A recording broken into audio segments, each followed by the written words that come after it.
Assalamualaikum warahmatullahi wabarakatuh. Saya Aulia Syifa dengan nomor WP 1911022032 akan menjelaskan penjelasan mengenai saham.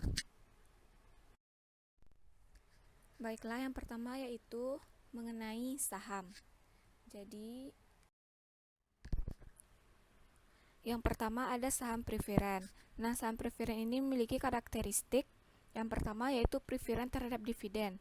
Preferen terhadap dividen ini yang pertama ada pemegang saham preferen mempunyai hak untuk menerima dividen terlebih dahulu dibandingkan dengan pemegang saham biasa. Yang kedua, saham preferen juga umumnya memberikan hak dividen kumulatif, yaitu memberikan hak kepada pemegangnya untuk menerima dividen tahun-tahun sebelumnya yang belum dibayarkan sebelum pemegang saham biasa menerima dividennya. Nah, yang kedua ada preferen pada waktu likuidasi. Saham preferen ini mempunyai hak terlebih dahulu atas aktiva perusahaan dibandingkan dengan hak yang dimiliki oleh saham biasa pada saat terjadi likuidasi. Besarnya hak atas aktiva pada saat likuidasi adalah sebesar nilai nominal yang saham preferennya termasuk semua dividen yang belum dibayar jika bersifat kumulatif. Karena karakteristik ini, investor umumnya menganggap saham preferen lebih kecil risikonya dibandingkan dengan saham biasa. Tapi, jika dibandingkan dengan bond saham preferen dianggap lebih berisiko, karena klaim dari pemegang saham preferen di bawah klaim dari pemegang bond. Selanjutnya ada macam-macam saham preferen. Jadi saham preferen itu terdiri dari yang pertama convertible preferred stock. Nah, untuk menarik minat investor yang menyukai saham, biasanya beberapa saham preferen menambah bentuk di dalamnya yang memungkinkan pemegangnya untuk menukar saham ini dengan saham biasa dengan rasio pertukaran yang sudah ditentukan. Saham preferen semacam ini disebut dengan convertible preferred stock.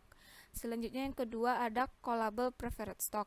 Bentuk lain dari saham preferen adalah memberikan hak kepada perusahaan yang mengeluarkan untuk membeli kembali saham ini dari pemegang saham pada tanggal tertentu di masa mendatang dengan nilai yang tertentu. Harga tebusan ini biasanya lebih tinggi dari nilai nominal sahamnya. Nah, yang ketiga ada floating atau adjustable rate preferred stock. Saham ini merupakan saham inovasi baru di Amerika Serikat yang dikenalkan pada tahun 1982. Saham preferen ini tidak membayar dividen secara tetap, tapi tingkat dividen yang dibayar tergantung dari tingkat return dari sekuritas. Saham preferen tipe baru ini cukup populer sebagai investasi jangka pendek untuk investor yang mempunyai kelebihan kas. Nah, yang kedua ada saham biasa. Dan saham biasa ini memiliki hak-hak pemegang saham biasa. Yang pertama ada hak kontrol. Pemegang saham biasa mempunyai hak untuk memilih dewan direksi. Ini berarti bahwa pemegang saham mempunyai hak untuk mengontrol siapa yang akan memimpin perusahaannya.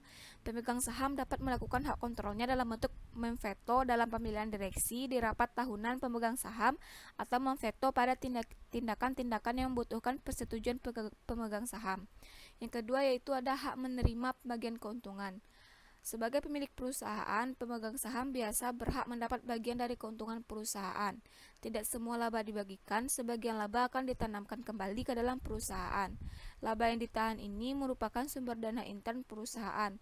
Laba yang tidak ditahan dibagikan dalam bentuk dividen. Dan tidak semua perusahaan membayar dividen. Keputusan perusahaan membayar dividen atau tidak dicerminkan dalam kebijaksanaan dividennya. Selanjutnya yang ketiga ada hak preemptif. Hak preemptif ini merupakan hak untuk mendapatkan presentasi kepemilikan yang sama jika perusahaan mengeluarkan tambahan lembar saham. Hak ini mempunyai dua tujuan. Tujuan yang pertama adalah untuk melindungi hak kontrol dari pemegang saham lama. Misalnya, seorang pemegang saham lama mempunyai presentasi kepemilikan sebesar 51% dari sejumlah 10 lembar saham yang beredar. Pemegang saham mayoritas ini memegang kontrol perusahaan.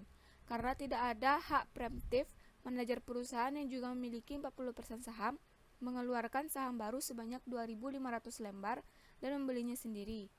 Posisi terakhir menjadi 40,8% atau 5.100 dibagi dengan 10.000 ditambah dengan 2.500 untuk pemegang saham yang dulunya mayoritas, dan 52% yaitu caranya 4.000 ditambah 2.500 dibagi dengan 10.000 ditambah 2.500 untuk manajer pemilik yang dulunya minoritas sekarang menjadi mayoritas. Hal ini dapat terjadi, situasi ini dapat mencemaskan pemegang saham lama karena manajer dapat memegang kontrol sepenuhnya dari perusahaan. Selanjutnya tujuan yang kedua dari hak ini adalah untuk melindungi pemegang saham lama dari nilai yang merosot. Misalnya adalah pemegang saham lama mempunyai 51% pemilikan dari 10.000 lembar saham yang beredar. Harga pasar per lembar saham ini misalnya adalah Rp15.000. Total nilai pasar perusahaan ini adalah sebesar Rp150 juta, yaitu 10 lembar dikalikan dengan 15.000 per lembarnya. Nah, jika tambahan saham baru sekitar 2.500 lembar dijual dengan harga di bawah harga pasar, misalnya 12.000 per lembar, maka nilai saham lama akan turun dengan menjual saham baru. Perusahaan mendapat tambahan dana sebesar 30 juta, yaitu 2.500 dikali dengan 12.000. Jadi, total nilai pasar perusahaan setelah menjual saham baru adalah sekitar Rp180 juta, yaitu dari 150 juta ditambah dengan 30 juta. Dengan jumlah saham yang beredar sebesar 12.500 lembar, yaitu dari 10.000 ditambah dengan 2.500. Setelah tambahan saham baru, nilai pasar per lembar saham turun menjadi 14.400, yaitu dari Rp180 juta dibagi dengan 12.500 dari nilai awalnya sebesar 15.000.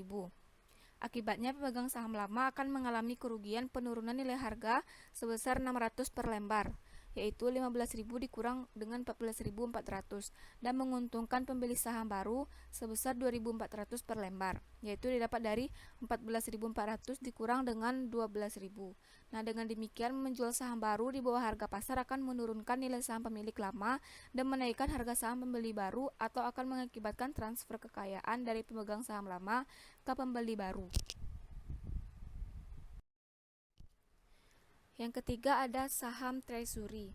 Jadi, perusahaan emiten membeli kembali saham beredar sebagai saham treasury dengan alasan: yang pertama, akan digunakan dan diberikan kepada manajer atau karyawan-karyawan dalam perusahaan sebagai bonus dan kompensasi dalam bentuk alasan. Yang kedua, meningkatkan volume perdagangan di pasar modal dengan harapan meningkatkan nilai pasarnya. Yang ketiga, memberikan sinyal kepada pasar bahwa harga saham tersebut murah, sehingga perusahaan mau membelinya kembali. Yang keempat, mengurangi jumlah lembar saham yang beredar untuk menaikkan laba per lembarnya.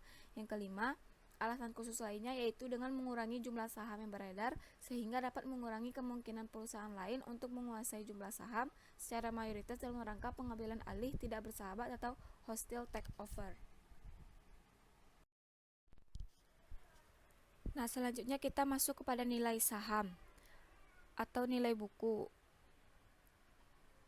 Nilai buku merupakan nilai saham menurut pembukuan perusahaan emiten. Nilai pasar merupakan nilai saham di pasar saham, dan nilai intrinsik merupakan nilai sebenarnya dari saham. Nah, nilai buku ini ada nilai buku dan nilai-nilai yang berhubungan, terdiri dari yang pertama ada nilai nominal. Nilai nominal atau par value dari suatu saham merupakan nilai kewajiban yang ditetapkan untuk tiap-tiap lembar saham. Yang kedua ada agio saham. Agio saham atau additional paid in capital atau in excess of par value merupakan selisih yang dibayar oleh pemegang saham kepada perusahaan dengan nilai nominal sahamnya. Yang ketiga ada nilai modal di sektor. Nilai modal di sektor atau paid in capital merupakan total yang dibayar oleh pemegang saham kepada perusahaan emiten untuk ditukarkan dengan saham preferen atau dengan saham biasa. Nah, yang keempat ada laba ditahan. Laba ditahan atau retained earnings merupakan laba yang tidak dibagikan kepada pemegang saham. Dan kelima ada nilai buku. Nilai buku atau book value per lembar saham menunjukkan aktiva bersih atau net asset yang dimiliki oleh pemegang saham dengan memiliki satu lembar saham. Yang kedua ada nilai pasar. Nilai pasar atau market value ini berbeda dengan nilai buku. Jika nilai buku merupakan nilai yang dicatat pada saat saham dijual oleh perusahaan, maka nilai pasar adalah harga saham yang terjadi di pasar pada saat tertentu yang ditentukan oleh pelaku pasar. Nilai pasar ini ditentukan oleh permintaan dan penawaran saham bersangkutan di pasar bursa. Yang ketiga ada nilai intrinsik. Nilai intrinsik ini terdiri yang pertama ada pendekatan nilai sekarang. Pendekatan nilai sekarang juga disebut dengan metode kapitalisasi laba atau capitalization of income method karena melibatkan proses kapitalisasi nilai-nilai masa depan yang didiskontokan menjadi nilai sekarang. Yang kedua ada pendekatan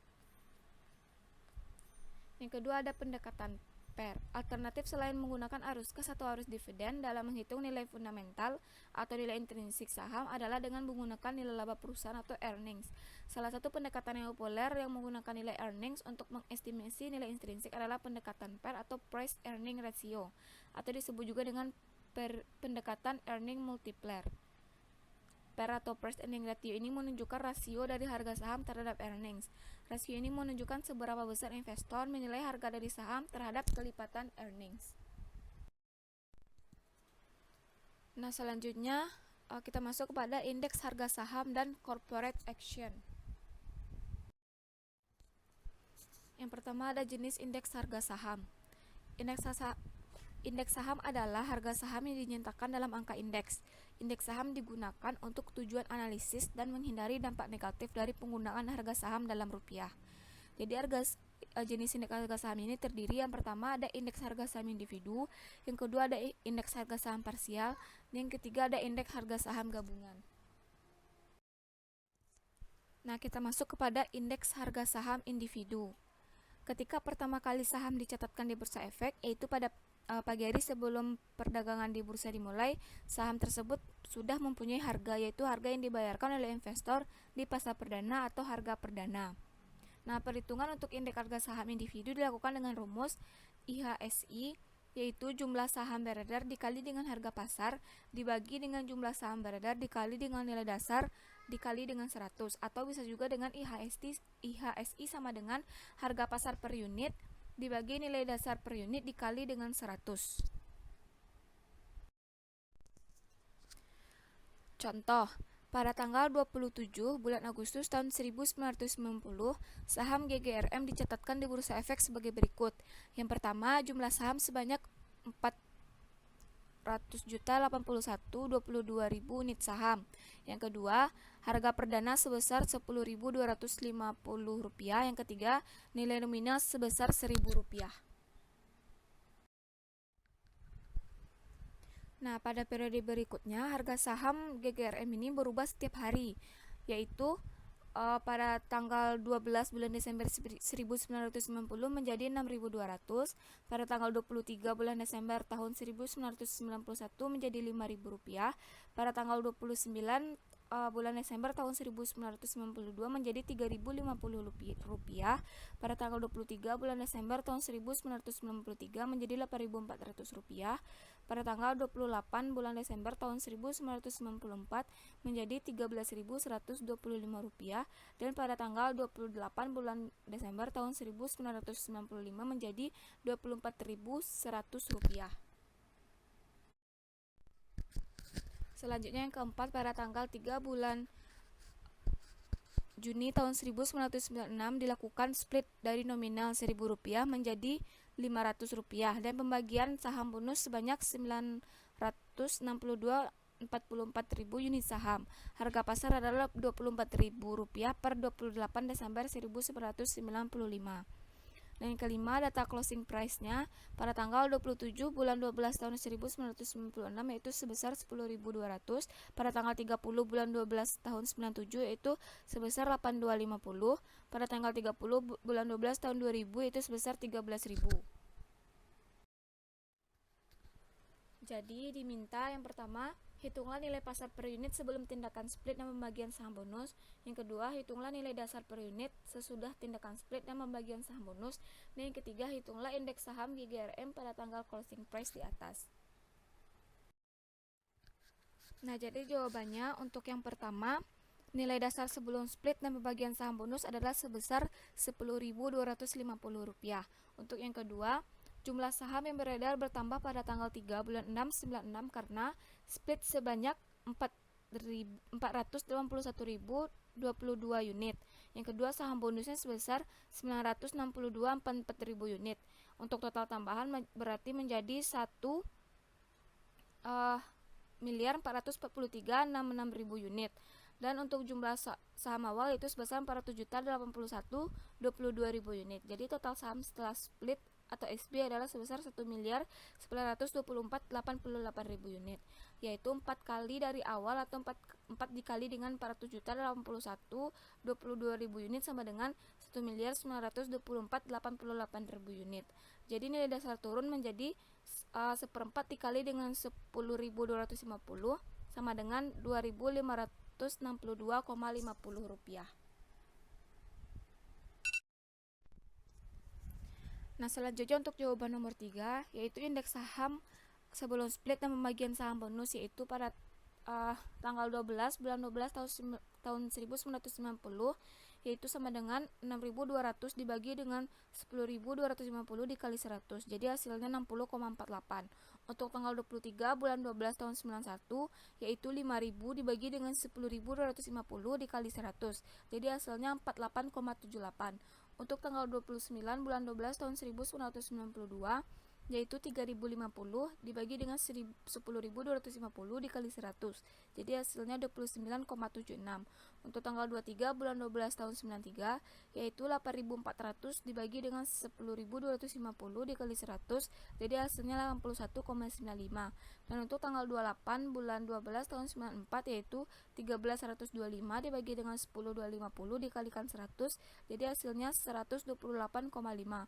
Dan yang terakhir untuk tanggal 28 bulan 12 tahun 95, yaitu 24.100 dibagi dengan 10.250 dikali 100, jadi hasilnya 235,12.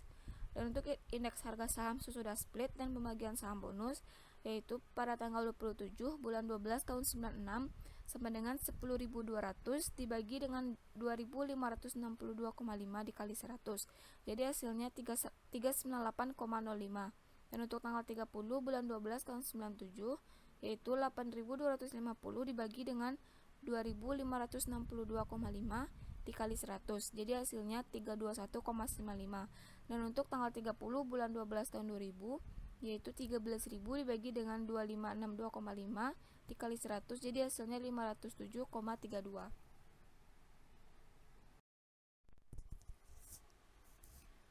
Selanjutnya ada indeks harga saham parsial. Apabila indeks harga saham parsial tersebut ternyata baik digunakan sebagai pedoman oleh investor, maka indeks tersebut akan laris diperdagangkan. Nah, yang pertama ada indeks 100, itu sama dengan jumlah kapitalisasi pasar dari 100 emiten dibagi dengan jumlah nilai dasar dari 100 emiten, kemudian dikalikan dengan 100 sebagai angka dasar. Untuk kapitalisasi pasar sama dengan saham beredar dikali dengan harga pasar per unit saham. Untuk total nilai dasar sama dengan jumlah saham beredar dikali dengan nilai dasar per unit. Indeks 1000 berarti indeks dari 100 jenis saham. Selanjutnya ada indeks harga saham gabungan. Indeks harga saham gabungan ini adalah indeks saham gabungan dari seluruh jenis saham yang tercatat di Bursa Efek. Indeks harga saham gabungan ini berubah setiap hari karena yang pertama ada perubahan harga pasar yang terjadi setiap hari, dan yang kedua adanya saham tambahan. Pertambahan jumlah saham beredar berasal dari emisi baru, yaitu masuknya emiten baru yang tercatat di Bursa Efek atau terjadi tindakan corporate action berupa split, right, warrant, dividen saham, saham bonus, dan saham konversi. Selanjutnya ada angka dasar. Angka dasar ini ditetapkan oleh Bursa Efek dan setiap Bursa Efek dapat menggunakan angka dasar yang berbeda. Seperti BES menggunakan angka dasar 500, sedangkan BEJ menggunakan angka dasar 100. Pada awalnya BES menggunakan angka dasar 100, tapi kemudian mengubahnya menjadi 500. Oleh karena itu, para analis efek harus berhati-hati terhadap indeks harga saham, terutama yang angka dasarnya mengalami perubahan.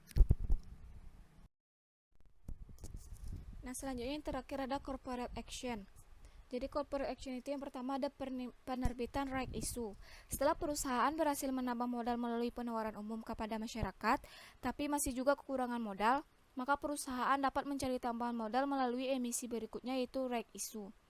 Pengeluaran saham baru melalui right issue akan meningkatkan modal di sektor, meningkatkan ekuitas, dan menambah jumlah saham beredar, tapi akan menurunkan harga saham di pasar. Yang kedua ada penerbitan waran. Waran sangat mirip dengan right issue, yaitu pemegang saham lama berhak untuk membeli saham baru pada harga tertentu pada waktu tertentu. Pemegang saham lama tidak akan menukarkan waran dengan saham baru selama harga pasar masih di bawah strike price. Pemegang saham lama yang tidak ingin menukarkan waran dengan harga saham baru dapat memperdagangkan bukti waran tersebut ke Bursa Efek melalui kantor broker efek. Selanjutnya yang ketiga ada penerbitan convertible bonds. Seperti halnya right issue dan waran, convertible bonds juga dapat mengubah jumlah modal di sektor, agio saham ekuitas, dan jumlah saham. Mekanisme dari convertible bonds adalah sejak awal sudah ada klausul bahwa pelunasan obligasi dapat dilakukan dengan dua cara dan pemegang saham obligasi berhak memilihnya. Yang ketiga ada tindakan split. Split atau pemecahan saham dilakukan dengan beberapa alasan, tergantung pada tujuan split, apakah untuk memperbanyak jumlah saham atau split up, atau memperkecil jumlah saham atau split down. Jika harga saham di pasar dianggap terlalu tinggi dibandingkan dengan harga saham lainnya, maka dapat dilakukan split up. Tindakan split up akan meningkatkan jumlah saham beredar dan menurunkan harga saham di pasar, sehingga terjaga oleh para investor. Tapi, split up juga dapat membuat likuiditas perdagangan meningkat dan pada gilirannya dapat meningkatkan image saham perusahaan sebagai saham yang liquid diperdagangkan. Selanjutnya ada penerbitan saham bonus. Saham bonus adalah saham yang berasal dari kapitalisasi agio saham. Sementara itu agio saham berasal dari selisih antara harga jual saham dan harga nominal saham.